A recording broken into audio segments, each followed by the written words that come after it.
Hello everyone, welcome back. Privateer Press was kind enough to send us over their new Southern Kriels Brineblood Marauders preview Battlegroup box for our Miniatures of the Multiverse event.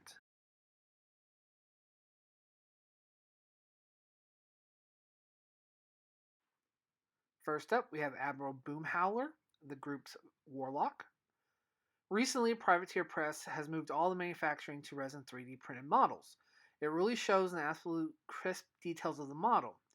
I know some people aren't major fans of the idea of the models being monoposed and already assembled, but I think it reduces another hurdle of getting people into playing miniature games.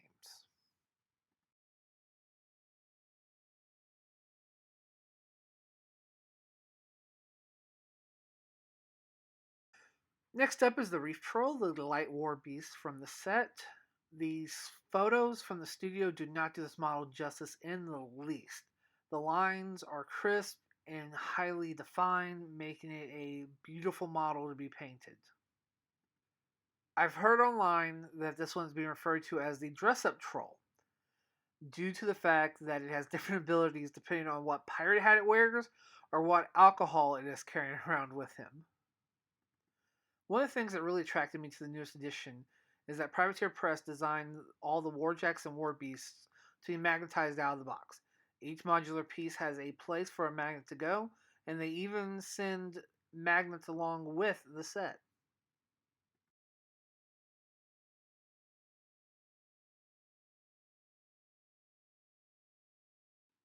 There's just something innately cool about a giant pirate troll using the steering wheel of the ship and its cannon as its weapons.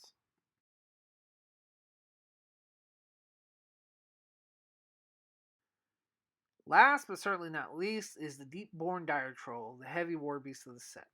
This one is what made me stop and take a look at the newest edition of Warmachine. Why?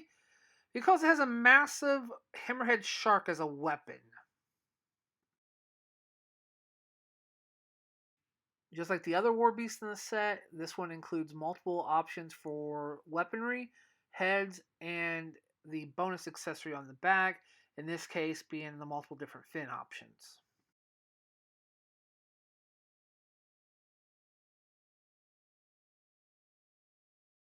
To be completely honest and transparent, even if I had no interest in trying to play and learn this new edition of Warmachine, I would still buy this set simply for this model alone.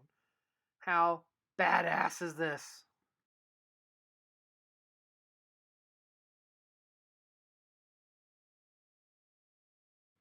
Alright, we're going to do a little magical time jump here, and when we come back, these will be primed and assembled properly.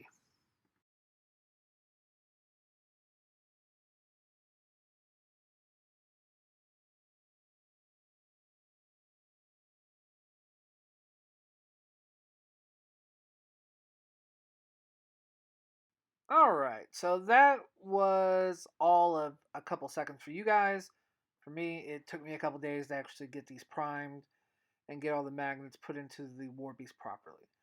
Once these models are primed, you really truly see the detail that your eyes just can't focus on in that shimmering resin state. Now, one thing I will say is you've got to be really careful when you prime these, as with these peg models for the inserts, paint gets in there, it makes them a little stiff to want to get out. Now, I have these attached to their bases with some double-sided sticky tape because I plan on painting them and then doing some decorative bases. One thing I do know is that these can seem rather daunting given all the pieces. My recommendation is if you find a particular build that you like, stick with it and paint only that.